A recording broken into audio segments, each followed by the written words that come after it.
Hi, this is John Dirgo Deweese with the Realty ONE Group as part of my ongoing series of looking for and finding a home for buyers. A lot of people seem to think that somehow they'll get a better deal if they call the listing agent directly. And the simple truth is that you won't. And there's a couple of different reasons why, and if you stop and think it through, it'll kind of make sense.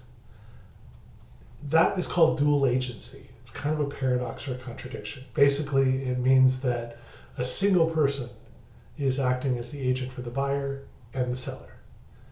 So you can imagine that might be a little bit difficult. It would be kind of like a couple getting a divorce and both of them using the same attorney.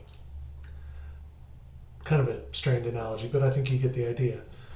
So let's go look at the law, actually.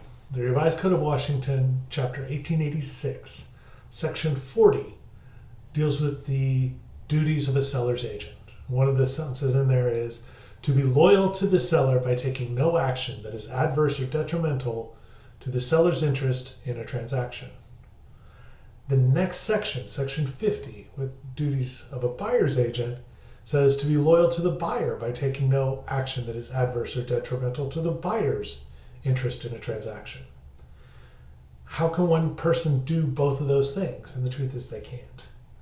So let's take a simple scenario. Let's say you go directly to the listing agent and say, I know the place is listed for $200, but I want to offer $180. What do you think?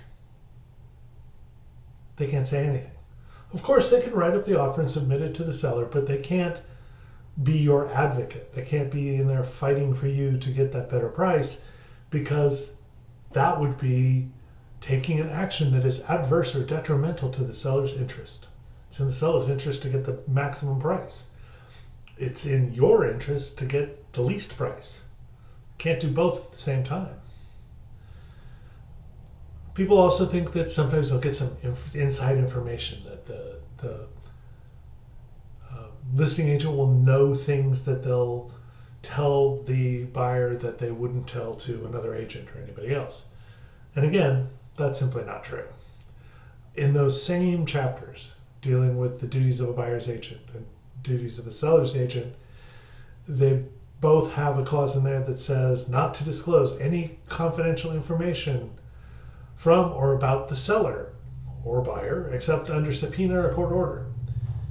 So they can't tell you. They can't tell you if they've had previous offers and that they've turned them down. They can't tell you what the person's quote-unquote bottom line is.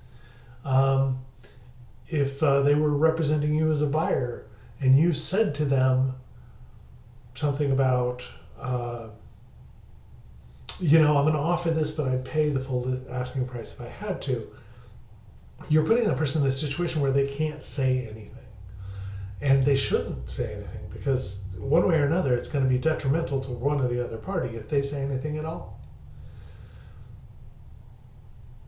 A lot of brokers won't tell you about this dual agency and the contradiction in it up front. They won't tell you that you're better off having an agent of your own because, frankly, they want to get both sides of the commission and make more money. Those are typically not people I want to deal with myself, but that's coming from my own perspective. Paradoxically, the funny thing about it, and like so many things, if you run into a listing agent who does sit down and up front, before you really have any serious conversation with them, tells you, look, hey, I have a contract binding me to the seller. And because of that, there's a lot of things I can't do for you because it wouldn't be fair to that person that I already have a contract with. Interestingly enough, if you find someone who is that honest and that good, it's probably someone you actually do want to work with. Personally, I avoid dual agency. I go out of my way to avoid it. Most buyers and sellers, once it's explained to them, understand why I don't want to do that. Now, I have good people that work in the brokerage with me, and I know that any one of them could be an advocate for the buyer or the seller, whichever one that I'm not representing, and they could be fantastic at it. They could be in there fighting for that person to get the best possible price, whether it's getting the lowest possible price for the buyer or the highest possible price for the seller. I know that they can do those things. but you really don't want to call the listing agent. It's not to your advantage. I can't tell you the number of times that I've talked to people after they had gone to the listing agent and they ended up paying the full price for the property. They got no concessions on closing costs. They had no one fighting for them when it came time for repairs, so they didn't get any of that stuff. And when I talked to them about it, they realized, man, I made a mistake. I should have come to you and had you be in there fighting for me as a buyer's agent. And I would say that to anybody. It's just the best way to go is for you to have someone as your advocate on your side and the seller to have someone else as their advocate on their side. If any of this doesn't make any sense, get in touch with me. I'll try to explain it a little better. It's not an easy topic.